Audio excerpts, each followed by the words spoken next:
Hello, everyone, and welcome to the English podcast with Mandy and Mark. I'm Mandy. And I'm Mark. We're excited to have you here as we dive into the world of English. In today's episode, we're focusing on something super fundamental, introducing yourself in English. It's a beginner-level topic, so if you're just starting out, you're in the right place. That's right. We'll be going over simple phrases and expressions you can use to greet people and tell them a little about yourself. Make sure to stick around till the end for some exercises to practice what you learn. Don't forget to try them out in the comments section. So, Mark, when you meet someone for the first time, what's the first thing you usually say? Well, it depends on the situation. If it's a casual setting, I might just say something informal like, "Hi, I'm Mark. Nice to meet you." It's simple and friendly. That's true. Keeping it simple is key.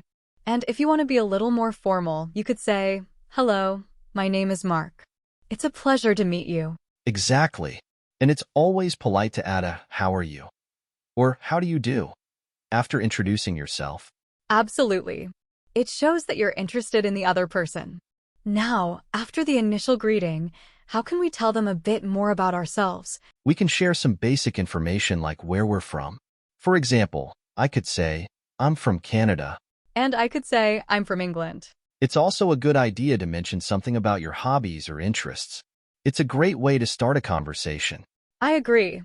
I might say, "I enjoy reading books and watching movies." And I could say, "I'm really into sports, especially basketball." Sharing those little details can really help break the ice and make the conversation flow more naturally. Definitely. And if you're in a situation where you need to introduce yourself in front of a group, the same principles apply, just on a slightly larger scale. Right. You'd start by greeting everyone, then maybe share your name and something brief about yourself. For instance, "Hello everyone. My name is Mark. I'm new to this group, and I'm looking forward to getting to know all of you." Exactly. Keep it short, sweet, and to the point. Remember, the key is to be confident and approachable. And don't be afraid to smile. A friendly smile goes a long way in making a good first impression. I couldn't agree more.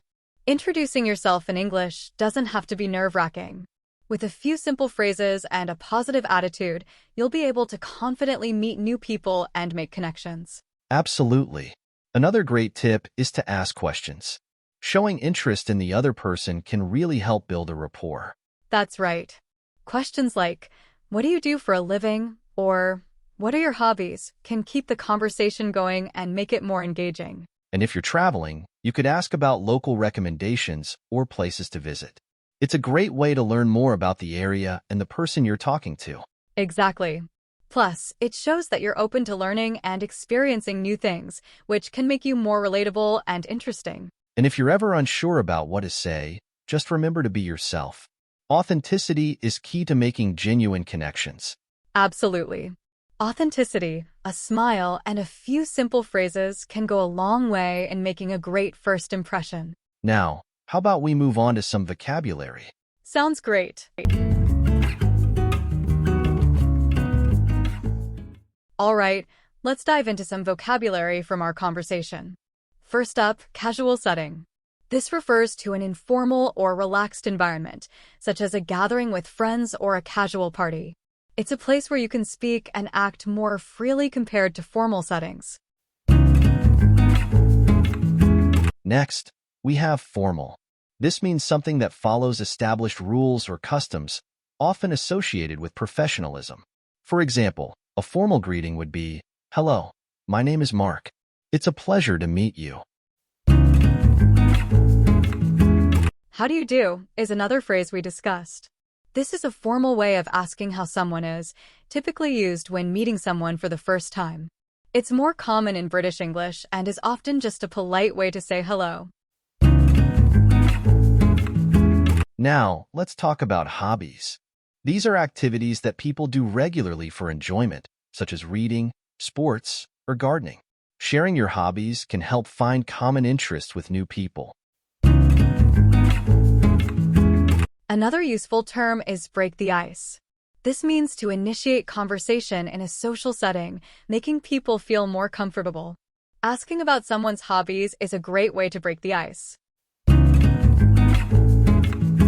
Rapport is a term that means a friendly, harmonious relationship. Building rapport with someone involves creating mutual trust and understanding, which is key in effective communication. The word authenticity refers to being genuine and true to one's own personality and values. When you are authentic, people are more likely to trust and connect with you. Next, relatable means being able to connect with someone on a personal level because of shared experiences or feelings. When you share relatable stories or experiences, it helps build connections with others. Let's look at first impression. This is the initial perception someone has of you when you first meet. Making a good first impression involves being polite, confident, and approachable. Engaging is an adjective that describes something that holds attention or interest. In conversations, asking engaging questions can keep the dialogue lively and interesting. Another important term is positive attitude. This means having an optimistic and constructive approach to situations. A positive attitude can make interactions more pleasant and productive. Finally, genuine connections are deep, sincere relationships with others. Building genuine connections involves being honest, open, and authentic in your interactions. All right, everyone, get ready to test your understanding. We've prepared a few questions about what we discussed. Don't hesitate to write your answers in the comments below. We love hearing from you. Let's go. First question. What's a casual way to greet someone you're meeting for the first time?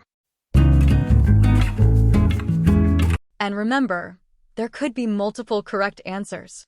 Next question. How would you introduce yourself formally in a professional setting? Good one. For the next question, let's think about our conversation starter. What's something you could share about yourself after introducing your name? I'm excited to read your answers. Here's another one. What's an example of a hobby you could talk about? And finally, how can you make a good first impression when meeting someone new? So, today we learned some essential phrases for introducing ourselves in English, both in casual and formal settings. We also discussed the importance of sharing a little bit about ourselves, like where we're from or what we enjoy doing. Remember, the key is to be confident, approachable, and, most importantly, be yourself. And that brings us to the end of this episode. Thank you so much for joining us today. Don't forget to like and subscribe to our channel for more English learning content. We'd love to hear your thoughts on the episode, so leave us a comment below. See you in the next one.